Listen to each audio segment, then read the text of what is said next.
Os anos 50 foram marcados por grandes avanços científicos, tecnológicos e mudanças culturais. Foi uma década em que começaram as transmissões de televisão, provocando uma grande mudança nos meios de comunicação. No campo da política, foi eleito o presidente Juscelino Kubitschek, conhecido como JK. A década de 1950 é conhecida como o período dos anos dourados. Então, os anos dourados no Brasil foi o período em que o presidente Juscelino Kubitschek idealizou também a construção de Brasília. O objetivo de seu governo, que durou de 1956 a 1961, era promover 50 anos de progresso em 5 anos de governo.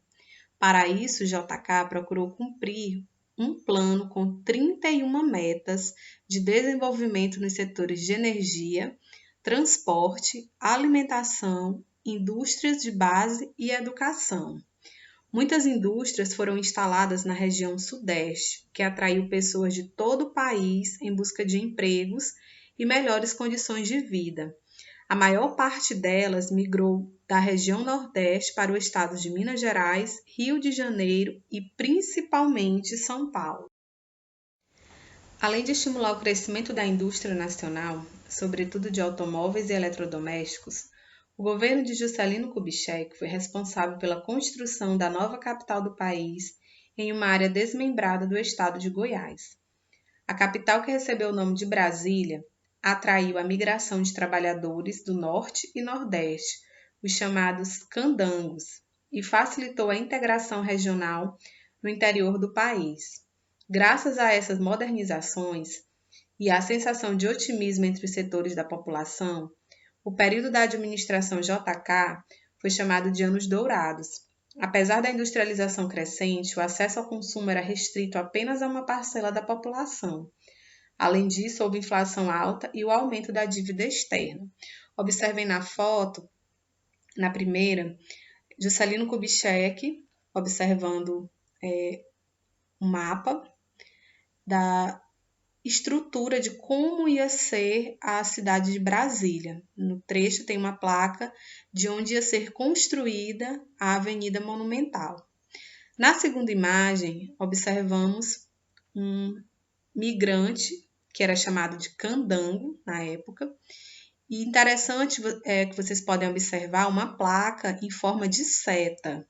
Essas placas elas foram espalhadas por toda a região do Brasil, convocando trabalhadores para a nova capital. Como se tratava da construção de uma cidade, então teria que se ter uma mão de obra muito grande. Então essas placas com uma seta apontando para a cidade de Brasília foram espalhadas principalmente também na região Nordeste. Então muitas pessoas saíram da região Nordeste em busca de uma vida melhor, em busca de emprego, e essas pessoas que chegavam para trabalhar na construção de Brasília, até hoje são chamados de candangos, que eram aquelas pessoas que migravam de um lugar para outro. Observem na placa, diz assim, Brasília, a nova capital do Brasil, alguns contra, muitos a favor, todos beneficiados. Brasília, nascimento de uma capital. Transferir a capital federal, que na época era o Rio de Janeiro, foi uma das grandes preocupações do governo brasileiro, desde a primeira Constituição Federal, de 1891. Um dos artigos desse documento dava ao Congresso Nacional a missão de mudar a capital. Havia 3 princípios básicos para essa mudança. Primeiro, o Rio de Janeiro não era uma cidade planejada para receber o governo, o que causava sérios problemas no dia a dia das repartições públicas. Segundo, por estar próximo ao mar, a cidade era mais vulnerável à ação tanto de forças estrangeiras quanto de movimentos rebeldes, como acontecera nas 2 revoltas da Armada. E terceiro, o clima tropical do Rio de Janeiro ajudava a espalhar as epidemias pela capital. Então, quando o Juscelino Kubitschek entrou para presidente, a primeira coisa que ele fez foi mudar a capital de Rio de Janeiro para Brasília. No fim de 1956, Juscelino conseguiu a aprovação do Congresso para a construção da nova capital. O local escolhido foi um planalto em Goiás, por causa do clima seco do centro-oeste, que reduzia a incidência de doenças e da falta de acesso por via marítima. Além disso, o governo buscava maneiras de povoar a região, já que a maioria dos brasileiros vivia na área costeira. Então, um dos fatores também foi que essa região de Goiás era um território gigantesco e era pouquíssimo habitado. Então, era ideal para que se fizesse a nova capital do Brasil de uma forma planejada, organizada e que também pudesse ajudar a população da época. Como vocês viram anteriormente, falando dos candangos, os nordestinos, as pessoas da região norte, todas saíram da sua terra para ir para Brasília em busca de emprego, de melhores condições de vida. Então, assim, essa construção, ela ajudou muito as pessoas que estavam desempregadas na época, ou que tinham um sonho de melhorar de vida.